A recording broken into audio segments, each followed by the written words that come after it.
Good morning.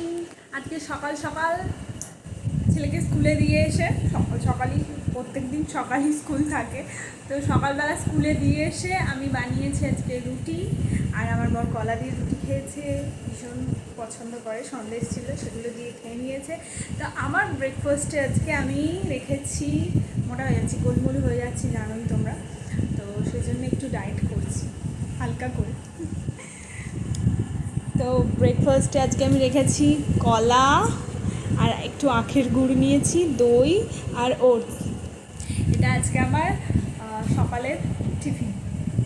চলো খেয়ে নিই, তারপরে আবার কথা হবে। পুরো ব্লগটা দেখতে থাকো, ভালো লাগবে।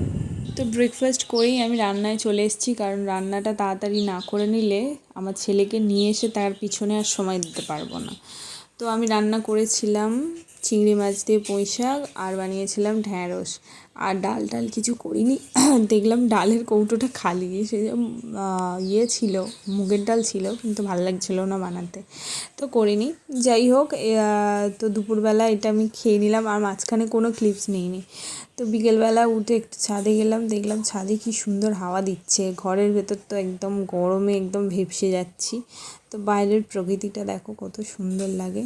সত্যি বিকেলের পর থেকে খুব ভালো লাগে, আর বাইরে ফুরফুর করে হাওয়া দেয়, সুন্দর লাগে। তো আমি জলের বোতলটা নিয়ে ওপরে উঠেছিলাম, একটু জলও খাচ্ছিলাম না, আর প্রকৃতিও দেখছিলাম। তো যাই হোক, তারপরে একেবারে উঠে আমি যা টুকিটাকি কাজ ছিল করলাম, জামাকাপড়গুলো তুললাম। তোলার পর আমি চলে গেছিলাম দোকানে গিয়ে আমি অনেক কিছু কেনার ছিল, সেগুলো নিয়ে এলাম। আর মুড়ি খেতে কে কে ভালোবাসো জানিও। আর আমি এখানে দেখো চানাচুর মুড়ি মেখে নিয়েছি, আর একটু চা খাচ্ছি। টাটা।